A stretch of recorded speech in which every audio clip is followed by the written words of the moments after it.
You're listening to Best Forevers, a podcast for kindred spirits, a podcast that encourages you to love more on your friends and to further consider the issues that plague friendships.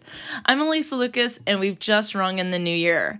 Welcome 2020! I'm so excited for this new year. But as we celebrate these series of holidays and end 2019, we often find ourselves scrolling through social media and reading all the posts about others' accomplishments and all the things that they're grateful from 2019. We may witness these posts and or participate in these kind of posts ourselves. But are these posts harmful? I've been seeing a lot of memes circulating over the last few weeks, and Jennifer from Haunted Happenstance helped me find a few. And it seems like these starting to circulate in December before New Year's Eve and New Year's Day is almost a preemptive strike against the negative impact such posts can have. So here are the few that Jennifer helped me find. The reason why we struggle with insecurity is because we compare our behind the scenes with everyone else's highlight reel. The life you see here on social media isn't reality. It's everyone's highlight reel.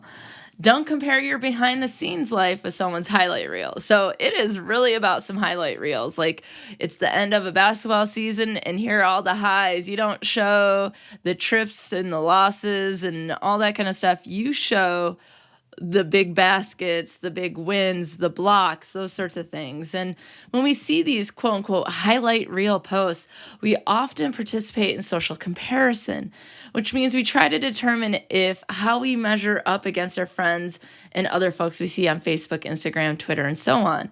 And then as a result, we might think we didn't do enough, accomplish enough, and just aren't enough overall. Although these posts happen year-round, trust me, someone will post something and you're like, damn, I'm not doing enough. Why am I sitting on the couch not working towards my goals?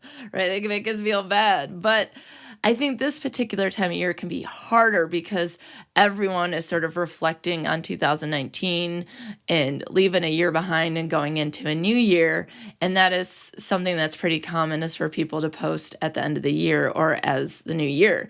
So I thought that talking about social comparison today could be helpful because we need to think about what it is and how it can negatively impact ourselves and our friendships. So I want to give a special shout out to Lauren Olette for her assistance with research and scripting this particular episode. So thank you, Lauren. Clink, clink, clap, clap. So all the sources that were used are in show notes, but there are a couple articles I want to give a shout out before I go through. And that's White, Langer, Yariv, and Welch from Journal of Adult Development from 2006, and Musweiler and Rudder from Journal of Personality and Social Psychology from 2003. So you can check out all the sources and the citations in the episode for any information you might need. So let's go ahead and get started. According to Psychology Today blog entry, social comparison indicates, quote, that individuals determine their own social and personal worth based on how they stack up against others. People sometimes compare themselves to others as a way of fostering that self-improvement, self-motivation, and a positive self-image. As a result, humans constantly evaluate themselves and others across domains such as attractiveness, wealth, intelligence, and success, end quote. So with pretty much anything in life, there's a positive side to social comparison, and that we can find other people's successes motivating for our own success, right? We could say, wow, someone's been really successful with a podcast. I can start my own podcast, right? It's time to start my own podcast, right? Or I'm so happy to see what they've done. That makes me think, oh, I need to go back to school, right? So there can be a lot of good things that can come from social comparison.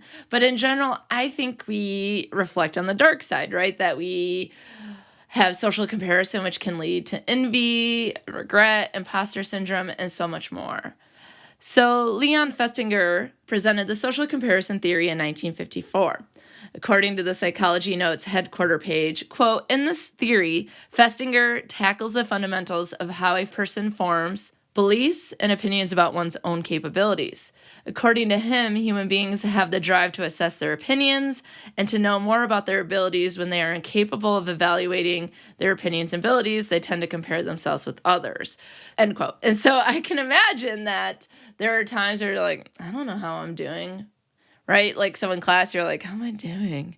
Well, let me see how other people did on assignments. And so comparing yourself, you're like, okay, I'm doing better. Okay, I'm doing worse. Okay, I'm in line with the group. It can give some level of certainty about our behaviors and capabilities. Now, I think the example of keeping up with the Joneses applies here, right? The idea that we turn to our neighbors to see if we can, quote unquote, compare to them highlights the comparison process and also how envy may play a role. We kind of do everything in power to be like or have things like our neighbors because based on our evaluation, we don't have enough and aren't good enough. So we may wish we had things our neighbors had. The kind of car, time for lawn upkeep, a pool in the backyard, you know what I'm saying? The best Christmas light show, and so on. As a reminder, though, envy is the idea that we wish to possess things that others have, which can range from money, material items, or personality traits. Like, oh, I wish I had those Air Jordans. I've never owned a pair of Air Jordans, right? Or I wish I was outgoing like this person, right? That's all envious. Like, I'm envy of having someone who has that trait, who has that material item. Like social comparison, envy can motivate us to work hard to get that material thing or to work hard on being outgoing, but it can also lead to feelings of inferiority, disappointment, and resentment. Even more, what exasperates social comparison, and as a result, envy, is our friend, social media. We often compare ourselves to our peers, but we tend to compare ourselves to the public face of another person because that's what everyone is posting, right? That we all sort of have this general agreement, kind of like Santa Claus exists, right? We all just collectively lie to kids, that we collectively sort of have agreed upon that we're going to post the good stuff online, right? If I'm going on a dating webpage, I'm going to post the best picture of myself. I'm going to talk about the things that I think are pretty cool about me because I'm trying to find a suitable partner, trying to find someone to share my life with, right? And so the idea also plays here that I'm going to show my best self online. I'm not sitting there talking about all my problems, all the student loans I have, because that's a downer. And we already have enough downer stuff every single day with the news and, the wildfires in Australia and the election. And there's so much of that stuff. Like, why do we want to post all that negative stuff? So I think that we find ourselves posting the most things, but on my worst day, I can be comparing myself to someone who's experiencing their best day because the age of social media has given us multiple platforms in which we can engage in comparison to other people. In fact, when we're experiencing a high, we may go to social media to report what a student might call press releases, where we announce good news, right? On Facebook, you'll see, I'm happy to announce that I accepted a position at blank place. I mean, I did that when I left my previous school and came to my current school. And, so it's one of those things like we go online to announce these good things, right? But when we're down and lonely and bored, we may find ourselves scrolling through social media to pass time. And then we can compare ourselves and our relationships to the other people and relationships that we see. And so you can see the discrepancy between people go online to post the good stuff and people might go online to pass time when it's bad stuff. And then we compare our bad stuff to someone's good stuff. So when we go online, we might think or say things like, wow, look at that perfect couple. Spoiler alert, there are no perfect couples. Or you might say or think something like, I can't believe those friends are always together and never argue, right? Or, wow, they're always traveling, must be nice, right? We also see this happening more and more with millennials. According to Emerson Sorba from the Harvard Business Review, quote, "We are a generation that is ruthlessly comparing ourselves with those around us and our role models at the same time. And if we are not doing something exceptional or don't feel important or fulfilled for what we are doing, we have a hard time," end quote. And so there are two primary ways we see millennials being subjected to social comparison opportunities. First, people misrepresent their achievements on social media, right? Well, I can tell you that as a teacher. At the end of the semester, people will post like their grades and GPA, and someone will be like, "I got an A in this class." And I'd be like, "No, you didn't. I did the grades, and I'm pretty sure you didn't get that grade." But I mean, they rounded up. It's fine, right? But one of the reasons why they might do that, though, is because when people are posting their successes, there's pressure to keep up, right? We have this pressure. So we were keeping up with the Joneses in our neighborhood, and now we have to keep up with a lot of people across the world on social media. It's too much, and it's 24/7, and it's constantly in our feed and notifications and Snapchat, it's Instagram, it's Facebook, it's in real life, but a lot of it's on social media now. So we're not just keeping up with the Joneses, we're keeping up with everyone. And so it's like no big deal, right? No, it's a very big deal because we end up comparing our lack of achievement to others' success. We also are spending increasing amounts of time during our day on social media, which allows us to constantly see other people's achievements. And I can tell you, I spend a lot of time on social media. As you know, I also spend a lot of time watching television. And so I'll go online and I post about what I'm watching, trying to like connect with people who've watched so we can talk about it and that sort of thing. But one of the things I can do is when I'm watching television, I might scroll through or, I'm on break. So I feel like I have some downtime. And so I'm just like, what's going on? And I'm probably on social media a lot more than I usually am. So then although seeing more fun cat memes and videos and hilarious things online, I'm also seeing a lot more of other people's posts about all the things that they've done, right? So that's one of the things to consider is that not only do we have social media, but we're spending more and more time on that, right? And I have to say, there have been times when I've been online looking at people post achievements and I've been like, "Hey, Alysa," because I talk to myself, "if you got off social media, you could probably work on the thing you need to do or want to do." But not necessarily because I have to keep up, because these are the goals I have in my life. And I'm wasting time reading threads on Twitter and looking at Insta stories, right? So again, that could be something positive, right? Like, oh, I need to get my butt off the couch and do something, or keep my butt on the couch and pull out my laptop and do something. Or if I'm just having a really bad day, it could impact me more negatively. So the second way we see millennials being subjected to social comparison opportunities is that news media publishes stories of hyper-successful millennials. While it's great to see people doing well with things like viral startups or the Forbes 30 Under 30 Summit by seeing their journeys and meaningful successes, it reminds millennials that they aren't doing enough. Right? What the media doesn't highlight is that a lot of big successes require things like lucky breaks, great connections, and years of diligent and unrewarding work. In fact, one of the things it doesn't usually showcase is all the rejection and mistakes and failures that people go through with their startups and why they might have been on the Forbes 30 Under 30 list is that it took them a while to get there, right? And I've got to say, there have been moments as a podcast where I'm like, wow, that podcast has so many downloads. And then I can feel like I'm not doing a good enough job as a podcaster, right? Like, oh, well, if I was truly successful, I'd have more downloads, right? But downloads are numbers. It might not necessarily fully comment on impact or reach. And so I just have to remember that social media is a place for us to post all our wins, because we're going to post the wins and the highs and the random excitements. And the successes are amazing. But it comes down to me personally going, why am I doing this? I do this because I want to talk about and share friendships with others. And if I can reach one person or 10 people or 10,000, then I'm doing exactly what I hope to do.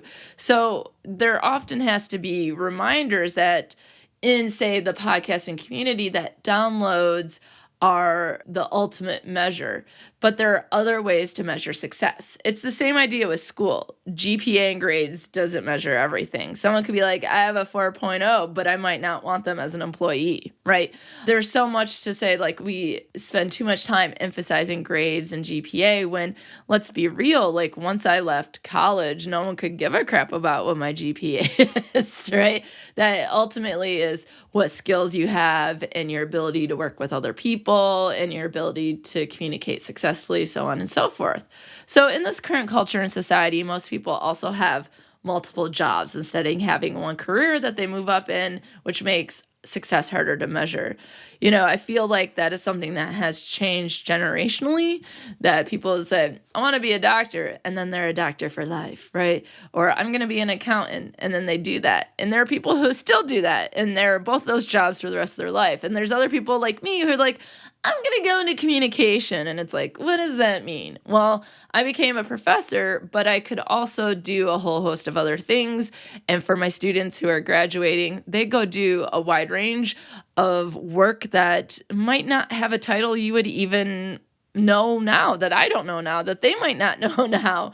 And then they're morphing into all these different positions. And for a lot of people, let's be real, going back to the idea of student loans, that people have to work multiple jobs to make ends meet.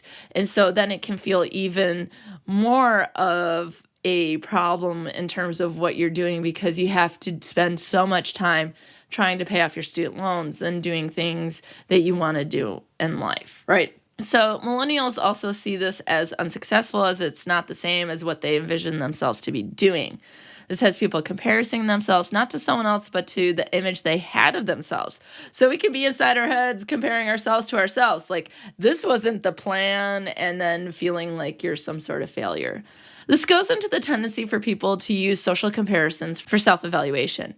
As mentioned before, it can be positive in that it may help motivate people to do or be better, but in order to accurately compare yourself to someone else, you have to use realistic standards, which is next to impossible, because most people take their worst selves or unedited selves and compare it to people's best and most refined selves, right? So we're comparing unfiltered to filtered lives, right? Like, let's be real.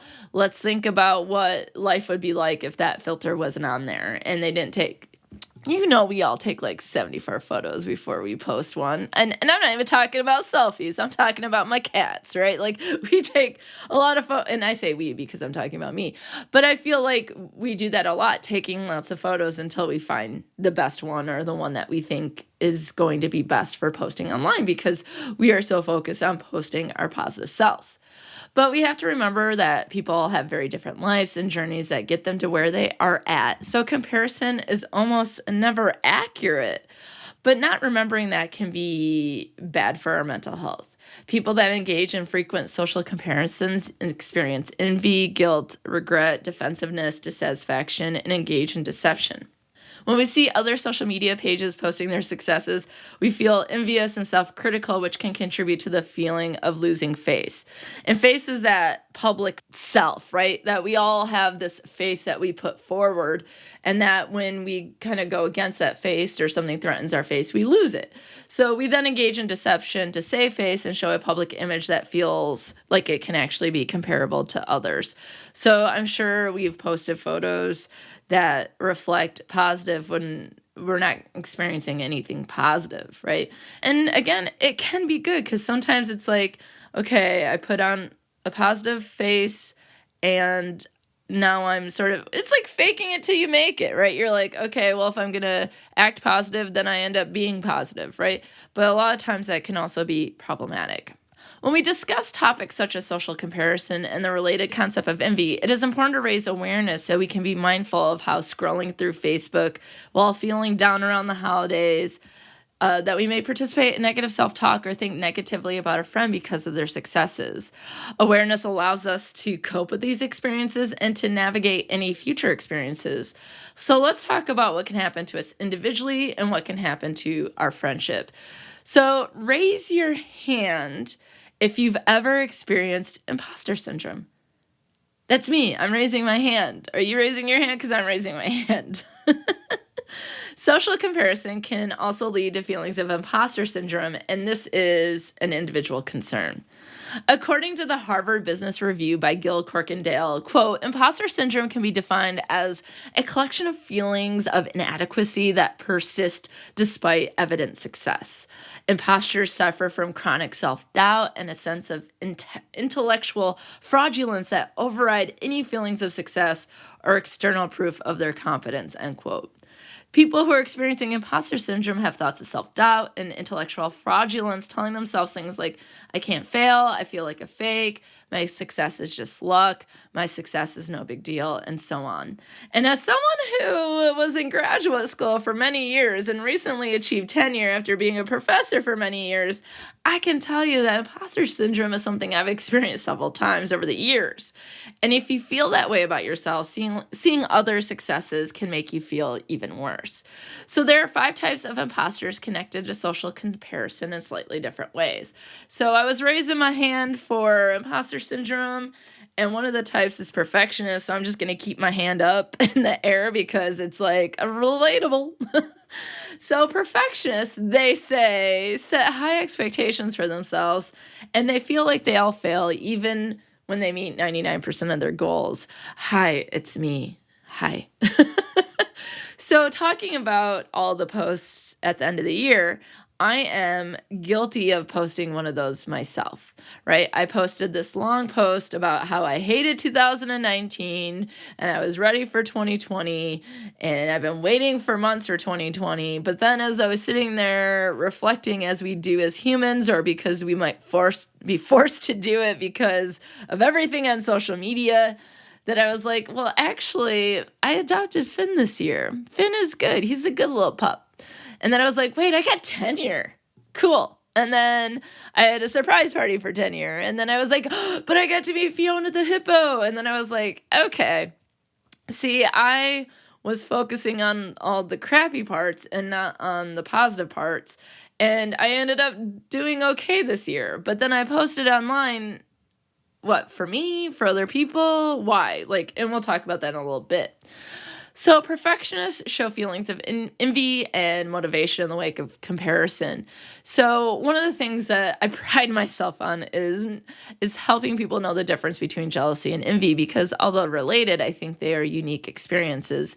And I can say that I've experienced jealousy and I experience envy, but I do relate to being motivated, right? I'm like, okay, enough farting around, Alysa. Time to get to Planet Fitness and stop donating money, right? So I actually do pretty well unless I'm having a pretty down day. Now, the second type of imposters is experts. These people feel the need to know everything before starting a project and will not do something unless they feel entirely qualified. Now, when I stepped into podcasting, I was like, oh, how am I ever going to be able to start? I don't know how to edit. I don't know how to do any of these things. And then I was in the group Podcast We Listen To, which was created by Jeremy Collins of the Podcast We Listen To. And someone had posted in there, what is keeping you from starting the podcast? And I was like, not knowing everything. And the person was like, well, what questions do you have? And I posted my questions and the person helped me, and I was able to get my mic in less than a week because a lot of it was technological. And so that's the thing is, there might be people out there who want to start a podcast but might not because they don't think that they can do it. They will also hesitate to ask questions because they have the fear of looking stupid. And this connects to both self-criticism and deception in order to keep up with others. The third type of imposter is natural genius. They feel like an imposter if they have to put in any effort because they're used to things coming naturally. This can connect with feelings of inadequacy when there is a challenge. And here's the thing, I bet there are a lot of people who experience this when they move from high school to college. I imagine there's a lot of people who feel this way in certain classes or more advanced classes when I'm thinking about students. And this can happen in the workplace and all sorts of trying a new hobby. And you're like, well, I can sew. Why can't I knit? That there can be a lot of those feelings of inadequacy because something is now challenging. The soloist is a person who's independent in a way that they feel they have to complete all the tasks themselves in order to be successful. And so we can see this as engaging in self-doubt when comparing themselves to other people. And I would think that because social comparison can often be, it's an individual experience, right? I am scrolling through social media. I'm having these feelings of envy or whatever the case might be, but that other people are really what help us succeed, right? It's not always a solo effort. The last type of imposter is the Superman, Superwoman. And these individuals feel the need to work harder than everyone else in order to prove themselves, and this illustrates inaccurate standards of comparison when working closely with others. And sometimes I think this happens with that self-presentation online. Like, for example, I know we've used the term in our culture, the Pinterest mom or the Pinterest person, and that being the idea is that everything seems perfect and they're working hard, but we don't see the work hard. And so someone who's trying to feel like a Superman or Superwoman and sees this Pinterest version of people, and you're like the cake that didn't nail it from Pinterest, right? You're like, but they need to work harder to prove themselves. So this illustrates inaccurate standards of comparison when working closely with others.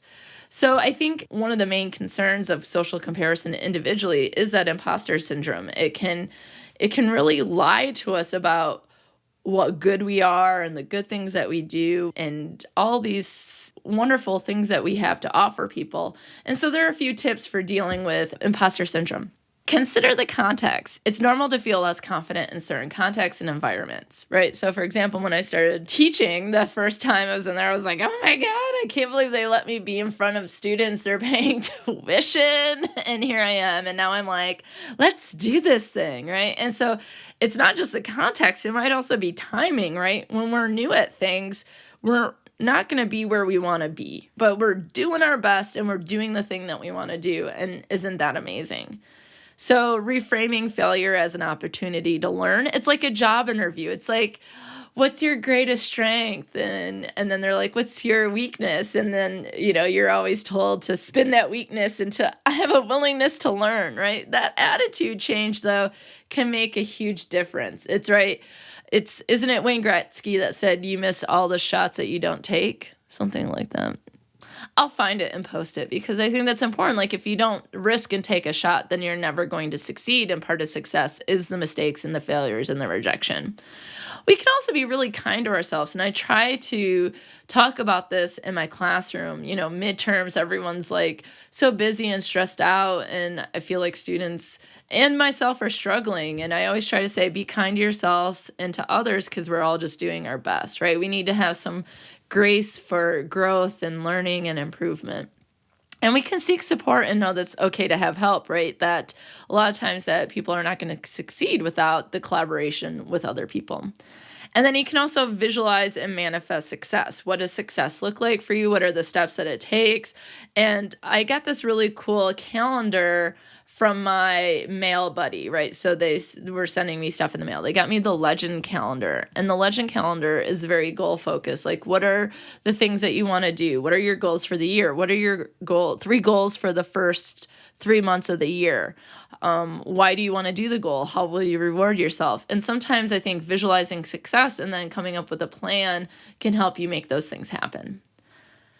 So here's the thing. Social comparison overall is an individual concern. So I specifically talked about imposter syndrome, but we're about to talk about friendship concerns.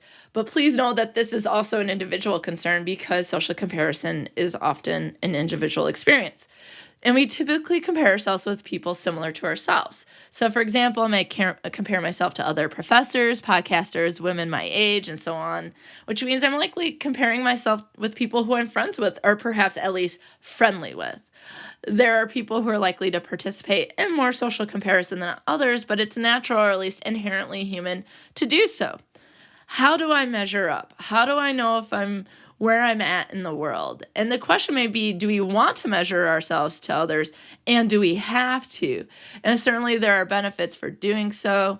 When we find ourselves on the bottom, we may beat ourselves up, which is bad. And then there's so much more room for improvement, which is good. When we're in the middle, we can sigh relief. I made the class average, right? And when we're on top, we may be proud of ourselves. And that might be when the post comes on Facebook or Twitter, and then we might consider how we improve or maintain ourselves. For example, I imagine a superstar basketball player like LeBron James has used social comparison continuously to better himself at his craft. But what's important to reflect on here is that social comparison and envy include two people, you and the person you're comparing yourself to, and that other person can often be a friend. So again, this is any friendship concerns that come up might come back to you because you're doing the social comparison, right? Specifically, what can occur in friendship is negativity and competition. And because competition is not a quality typically associated with friendship, it may cause further problems in the friendship. So let's break down these two ideas. First, negativity may come through in our communication without it being clear why we're upset, frustrated, or resentful. I mean, we may not admit to our friends that we compare ourselves to them or are envious of their various successes, but also we may not realize we're acting negatively toward our friends in a problematic way. We could be ignoring their calls, eye rolling at their posts, saying things with an attitude, or generally being moody around them. And the interesting part is that we're probably not even mad at them for their successes, but rather mad at ourselves for not being as successful. Or our friend's success may remind us that we failed at something or were rejected. But it comes down to how we frame it all. We want so much good for our friends and for ourselves, and we can all be successful. We should celebrate their wins and successes and good days because they're rooting for us to win, succeed, and have the best day ever. And they're likely to be by our sides when we do have those wins, successes, and best days ever. Sometimes, though, friendships can get competitive, and that's a second concern. Now, this one can sort of leak over to the other person as well. They can be competitive as well. If we approach friendships as if there's two of us and one prize at the end, then we're constantly going to be thinking about ways to win over our friend instead of cheering for them as they achieve their goals. Like mentioned previously, friendship is a pure relationship, which means friends are on equal ground with equal power. And competition can sway power from one friend to another. And friends are about support, acceptance, enjoyable times, laughter, advice, and truly about helping each other. And that can be compromised if the focus is beating your friend out for a job, partner, praise, or likes on Twitter. We already have enough to cope with and compete with in the world, and friends should be by our sides and not in front of us or behind us. Certainly playing games, like Monopoly. I'm going over to a friend's house today for board games, and I joked to someone, I go, well, we'll see if we're friends at the end of the day. And in the Best Forevers closed group, Best Forevers Pod, you can join on Facebook. My friend Crystal, who's been on the podcast, we often talk about historical friendships. She posted something about what games are less likely to hurt friendships and which ones are more likely to hurt friendships. And it's because people can get competitive.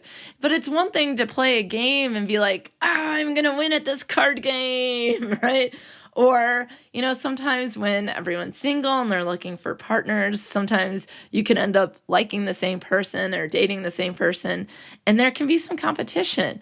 But it's how we communicate during these experiences that may ultimately determine if the friendship can cope with conflicts or not. So that's what we need to consider.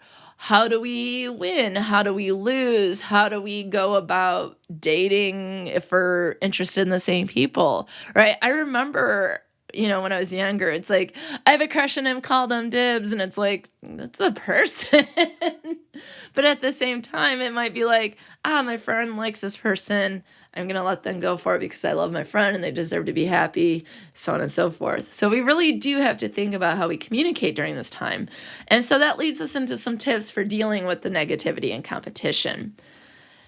Friends are about support, and it's important to remember that supporting a friend typically doesn't mean you lose out on your own successes. We can all succeed.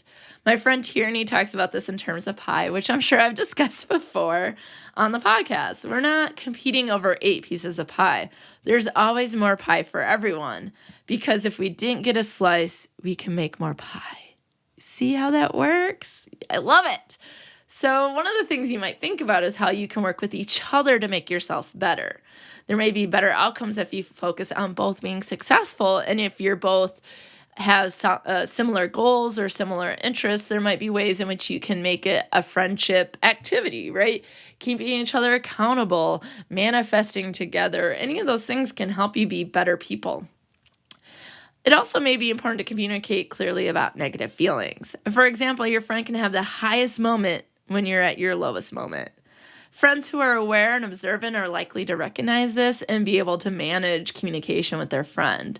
But if it's not so clear, you may tell a friend something like this if you're experiencing a low moment when they're having an ultimate success. As you know, I'm going through a hard time, but I'm so proud of you, and I celebrate with you on all your wonderful successes, and I can't wait to take you out for drinks. I think I'll be ready for that in about a week if that works for you. So it's one of those things where it's like, this isn't about you. You're amazing, and I'm so excited for you, but I'm going through a hard time right now, and I'm not ready for it. It's those conversations that can be difficult and hard, but also clarify what's going on and let your friend know that you support them and that it's just that there's something else going on that is bothering you.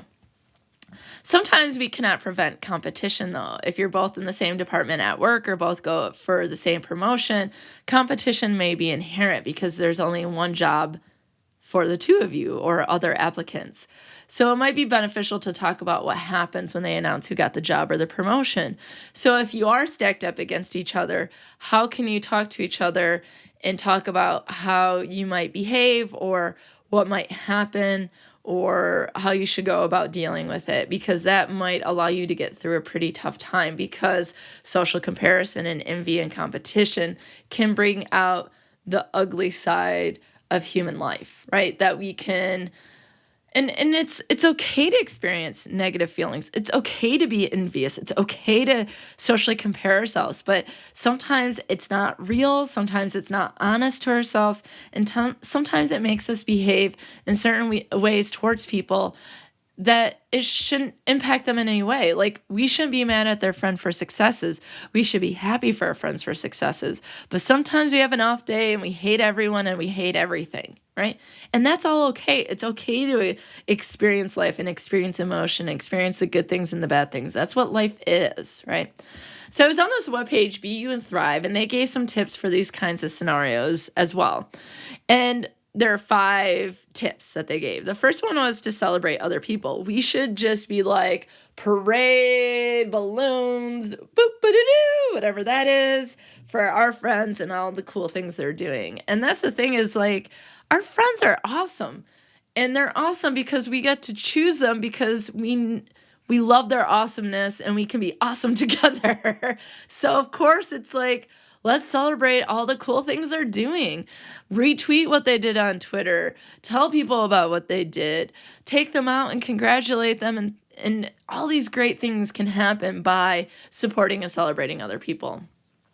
You can become more aware when you compare yourself with other people. So if you start to see that happening, you might be like, all right, it's time to go off social media for a while and go journal, go for a walk, call my friend, hang out. There's lots of things. And so sometimes it's just maybe being aware and thinking about why, right? Like, and what can come from it. And so the webpage also talks about jealousy requires I dig a little deeper. In this case, I think they mean envy. And so envy may require some questions to yourself, right? And knowing what your goals are, which leads into the 4th tip of know myself. It's knowing what you're good at, what you're not good at, knowing what you want to do, how you can do it, what your goals are. And then you can practice gratitude, right? You can practice gratitude by manifesting and sharing gratitude with another person. You can write it down. And sometimes people post the gratitude on social media. See how it comes full circle? We already discussed tips for coping with both imposter syndrome and the negative impact it can have on friendships with negativity and competition. But to close, let's discuss ways in which to cope with social comparison overall. Find something you are passionate about. This thing will help you distract and unattach yourself from comparison. Along with this, the activity should be something that is easy to access and prevents instant relief from negative thoughts of comparison. And it can be something that you do instead of going on social media. So let's say, for example, if you're knitting, you can't be scrolling. Oh, my knitting experience was awful, but the important thing is I tried. Lauren talked about and did some research on this episode for all of us, and she talked about mindfully meditating to take time to relax and think about nothing. And her suggestion was to use the free app Headspace. Remember that social media is always about presenting our best self, and oftentimes we don't post our lows, fears, problems, and more. And certainly online groups and friends can help us cope with it, and I've seen that more online now, that in closed groups, people will describe more things that are going on and seek out help. But we definitely see more happy press releases than sad releases. So for me, I try to remember that we're not seeing the whole picture, and wanting someone's good stuff means we'd also have to take on their bad stuff. And we don't know what that completely looks like. And we might be okay with our bad stuff and our good stuff and don't need to take on anyone else's, right?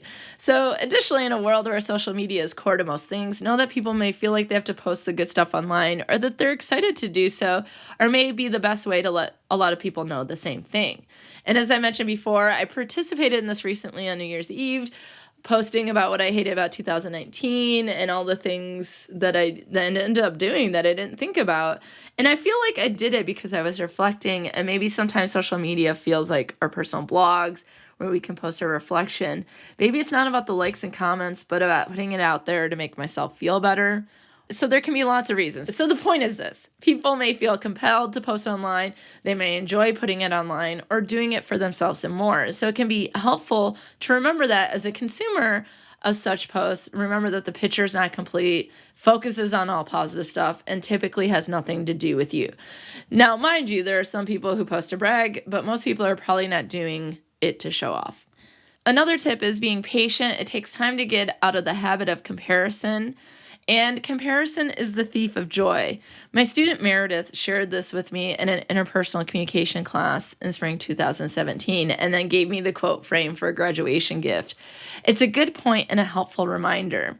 Social comparison, envy, competition, although it can be motivating, can give us too much to worry about, complain about, and hate about, and that won't motivate us at all. So I would love to hear what you think about social comparison, envy, and competition, how it impacts us individually, how it's impacting us as a society, and how it can impact our friendships both positively and negatively. So let me know what you think. You can find me at Best Forevers Pod on Facebook, Instagram, and Twitter, and you can always email me your stories and thoughts at bestforeverspod@gmail.com. So until next time, friends, think about how social comparison can have a negative impact on ourselves and our friendships. Because without our friends, who would we be? Thanks for listening to Best Forevers. If you like what you hear, be sure to subscribe, rate, review, and of course, share with a friend. Please be sure to follow Best Forevers on Facebook, Twitter, and Instagram at Best Forevers Pod, and I'm at Dr. Alysa Lucas on Twitter. You can always find the podcast webpage for more information at bestforeverspod.com, and share your stories of friendship by emailing me at bestforeverspod@gmail.com. And if you'd like to support the movement to love on our friends more, check out the podcast on patreon.com/bestforeverspod. Now, friends, check out this recommended podcast that you must get in your ear holes immediately.